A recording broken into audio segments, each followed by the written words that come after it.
প্রশ্ন রবীন্দ্রনাথ ঠাকুর।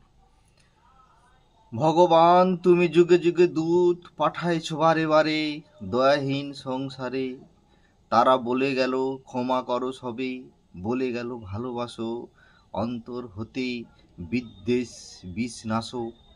বরণীয় তারা স্মরণীয় তারা তবুও বাহির দ্বারে আজি দুর্দিনে ফিরানো তাদের ব্যর্থ নমস্কারে।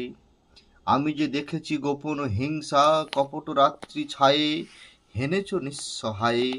আমি যে দেখেছি প্রতিকারহীন শক্তের অপরাধে বিচারের বাণী নীরবে নিভৃতে কাঁদে। আমি যে দেখুনু তরুণ বালক উন্মাদ হয়ে ছুটে কি যন্ত্রণায় মরেছে পাথর নিষ্ফল মাথা কুটে। কণ্ঠ আমার রুদ্ধ আজিকে বাঁশি সঙ্গীত হারা অমাবস্যায় কারা লুপ্ত করেছে আমার ভুবন দুঃস্বপ্নের তলে। তাই তো তোমায় শুধাই অশ্রু জলে, যাহারা তোমার বিষাইছে বায়ু নিভাইছে তব আলো। তুমি কি তাদের ক্ষমা করিয়াছ? তুমি কি বেসেছ ভালো?